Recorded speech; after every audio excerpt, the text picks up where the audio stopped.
Hello everyone, welcome back. This is RandoGEEK. We have an article coming from Cord Cutters News. I will put the link down below in the description for you. What we're going to be talking about here is the FCC will be voting on ending cable TV's hidden fees starting next week. So it looks like the Federal Commission will decide on a set of proposed rules that, if passed, will require satellite and cable TV providers to clarify all-in prices clearly so consumers can make informed decisions when signing up for services. Now, they're saying on March 14th, the FCC will vote on all-in pricing for cable TV companies. The rules strive to cut what the FCC calls a misleading practice of listing additional costs as a tax, fee, or surcharge. The new pricing format will require all costs and fees to be clearly shown so customers can make an informed decision when choosing a plan or signing up for a promotional offer. The rules aim to reduce confusion for consumers while increasing competitive pricing between providers, they're saying. They're saying the rules first proposed by the FCC chairwoman Jessica Rosenworcel last March will also aid consumers when comparing plans with competitors, including streaming services. Jessica says in a statement, working families deserve and expect transparency, but cable or satellite TV providers too often hide the real price of their service behind deceptive junk fees. We're putting an end to this form of price masking.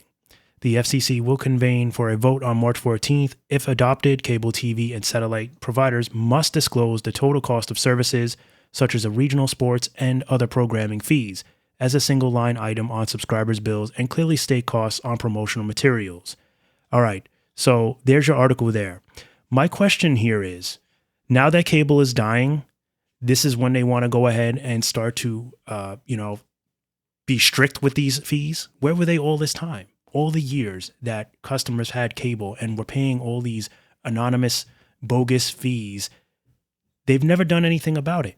This is definitely part of why many consumers have cut the cord years ago and went to other alternatives. These ridiculous fees, these ridiculous taxes, people don't want to pay that. And then sometimes you don't even know what you're paying for. They just surcharge you for this, and you're just supposed to take their word and trust them. So, I mean, it's cool that they're starting to do something, but where were they all this time? I mean, correct me if I'm wrong. Where were they all this time? People work hard for their money. So for them to go ahead and now they just want to do this? I mean, I think they should have done it a long time ago. Perhaps cable wouldn't be in a position that they're in. Maybe people wouldn't be running away and just flying away like in a flock of birds, just getting out of there, heading on out, because it's too expensive and customers are not stupid, okay? They're not dumb. One thing people watch is their money. Most people, they watch their money. That's one thing you can't mess with a person is their money. When it comes to these ridiculous fees, customers are onto them. They've been onto them. So again, I like that they're starting to do something about this, but I don't know. Some people are saying the FCC will rule against the cable companies, but then they'll just appeal it. You know, they're saying that the cable companies might win and come up with some kind of excuse to justify why these fees are there. It's crazy. I think there'll be a decision in a customer's favor. I think that they'll be forced to disclose or say that they're going to disclose fees more clearly, but they might find a way to still kind of hide it in there without you really knowing.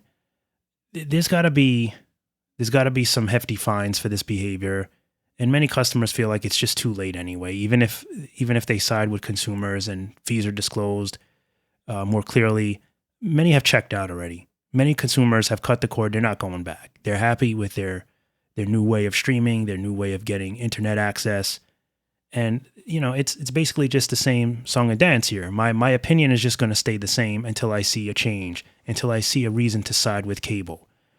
I don't have a problem with cable. I think cable TV programming is awesome. It's, you know, it works. It's simplistic. It's not simplistic, but, you know, the menus are clear.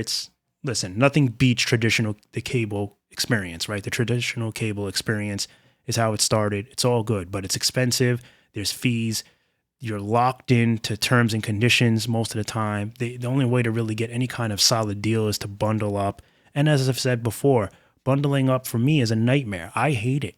I don't want to do that. I don't want to be locked in with my wireless carrier, my internet provider, and my cable company all in one, because if I decide that I don't want to watch the TV programming anymore, I can't cancel it because then it offsets the price for my internet. It offsets the price for my wireless plan. So this is the problem with bundling up. For me, some customers are okay with it. They're loyal fans to whoever they signed up with, and that's all good. That is why, like I always say, we have our own opinions. We need to do what's right for us.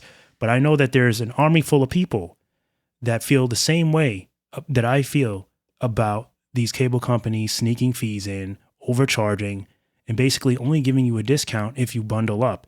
And although that sounds nice, it used to sound nice, it's not nice anymore because things are getting too expensive and you're not really getting your money's worth. Most of the programming is repetitive. Most of your internet service is being throttled, and you're probably on old wireless plans that aren't getting the perks that you crave for 2024. So a lot of times you're better off just getting everything separate, looking for the cheapest alternatives, getting cheaper alternatives to get pretty much the same thing. There's tons of ways to do this. You could save so much money, get so much more for the price that you're paying. So you're paying less, getting more, and you're not making greedy companies rich. And if that means that they have to file for bankruptcy, well, they're not any use to us anyway if they're stealing from us. So that is my input. That is how I feel about this.